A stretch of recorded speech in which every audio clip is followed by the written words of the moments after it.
Hello there, my name is Amanda May and welcome back to my channel. Today we will be doing the Moody book tag. I was tagged to do this by the Nerdy Fox and I will link her channel down below and her videos, so please go check it out. I will also try to link the original creator of this tag. So let's get right into it. Question number one is, do you consider yourself to be a mood reader? And my answer is yes and no. So I am a mood reader in that I choose what I'm going to read that day based on the books that I'm currently reading. I'm usually reading a number of books, and so I do get to decide based on my mood, but I usually try to keep it to the 2 or 3 or 4 books that I am currently reading. Other than that, I'm pretty good at sticking to a reading schedule. I'm somewhat of a perfectionist, so I try to stick to whatever my TBR is for that month. Then again, I try not to beat myself up if I decide to change based on how I'm feeling. Question number 2, I kind of just answered, but it's, do you set TBRs and do you stick with them? I definitely set TBRs. I make TBR videos every month, and I do try very hard to stick to them. Usually they are rather ambitious TBRs for me, and so I don't necessarily get to all of the books on them, but I try my best not to add books halfway through the month so that I'm actually reading the books that I mean to read. Question number 3 is, do books affect you emotionally? And yes, very much so. When I am reading from a character's point of view, it's kind of almost as if I am that character. I am experiencing what that character is experiencing. I'm feeling their emotions. Hopefully I relate to them at least somewhat. It makes it way easier. If I don't, then I'm probably not enjoying the book, but I definitely feel whatever it is they're going through. Question number 4 is, when you are feeling sad, do you like to read sad, happy, or neutral books? And really, I think I would just be opposed to reading super happy, super fluffy books. If I am feeling sad, I am not going to be able to relate and sink into a really happy, fluffy book. And so that is going to greatly reduce my enjoyment of that book. And it's not good timing. It's just not a good time for me to be reading a happy book. Whereas if I'm sad and I pick up a book where the character is going through something hard, that might actually help me to sink into my own emotions and give myself an outlet and a way to fully feel what it is that the character and maybe myself am going through. So if anything, if I'm feeling sad, I would want to read a sad book or maybe a neutral book. Just, not a happy book, because it's not going to magically make me happier. I'm not going to just magically relate to it. Having to experience a happy character when I am feeling far from happy would feel like an intrusion on my own emotions. Whereas if I'm sad, maybe digging into somebody else's pain would be kind of cathartic. It would help me feel my own emotions on a deeper level, rather than maybe pushing them down or hiding them, which would be my go-to coping mechanism. Just not great. So question number 5 is, most often do you use reading as an escape, to learn, or to critically reflect? And definitely as an escape. That is like the number one thing I use reading for. I want to get out of my own head, get out of my own life, experience something different, hopefully something a little magical and fantastical. So definitely escape. As I've mentioned before on this channel, I read a lot of books for school, and so both textbooks and literature. And so there have been a lot of books that I have read for learning purposes or for critical thinking purposes, and that feels like school to me, which is not my favorite feeling in the world. So usually I tend to distance myself from that. I will occasionally pick up a nonfiction that might highly interest me, and that's fine. It's more rare.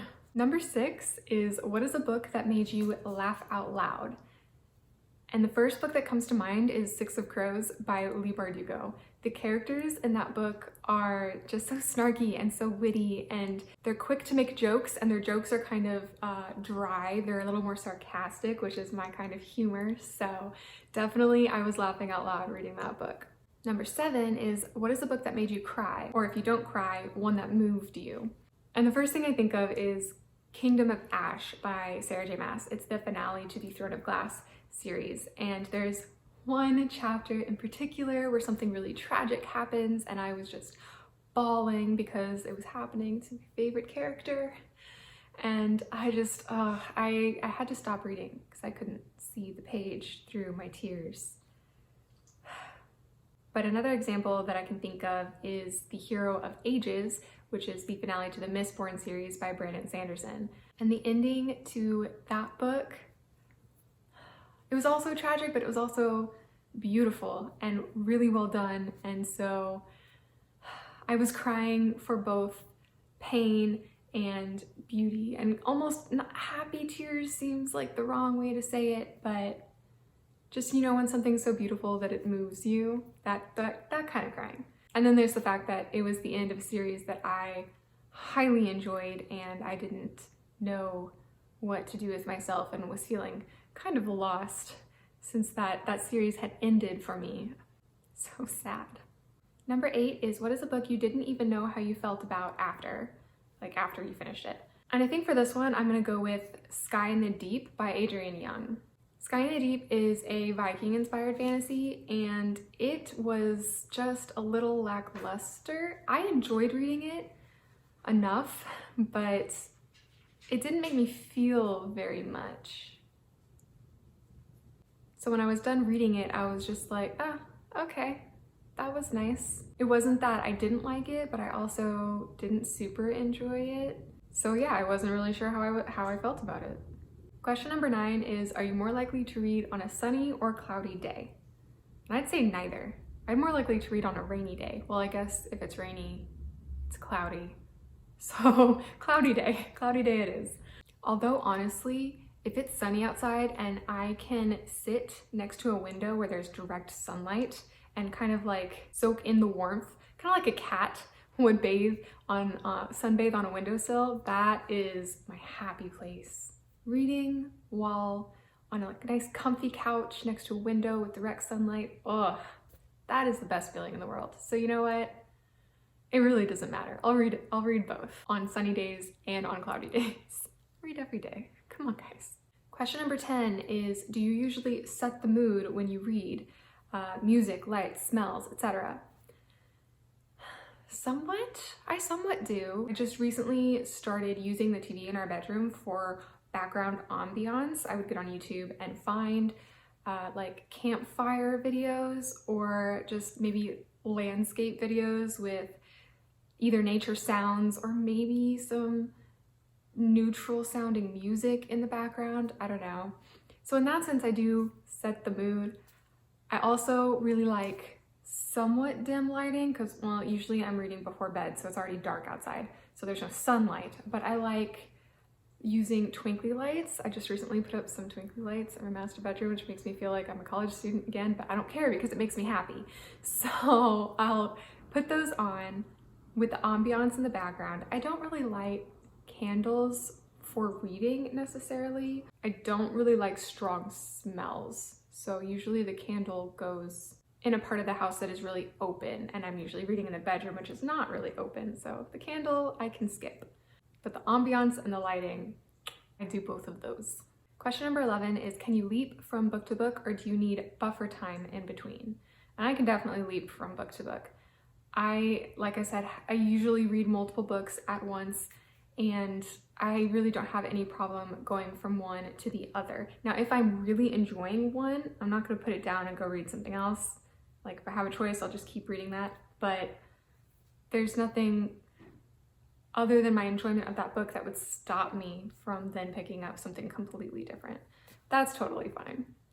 And that's it. That's all the questions in this tag. So before I leave you, I'm going to give you a quote like I do.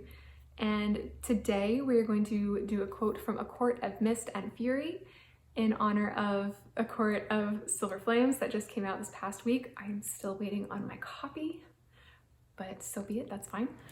So the quote is, "There are good days and hard days for me, even now. Don't let the hard days win." And I love that. I love that because everyone goes through hard days. Everyone understands this. But you can't give in to that because then every day is going to become a hard day. You got to enjoy the good days too. I believe Reese is the one who says that, and he's one of my favorite characters, shocker. So love this quote, Love that book. Can't wait to read A Court of Silver Flames when it comes out. I mean, when I get my hands on it, it's already out. But yeah, if you like this video, please give it a thumbs up. If you would please consider subscribing, I would really appreciate it. And either way, if you would leave a comment down below, I would love to talk to you. Otherwise, I will see you in the next video. Bye.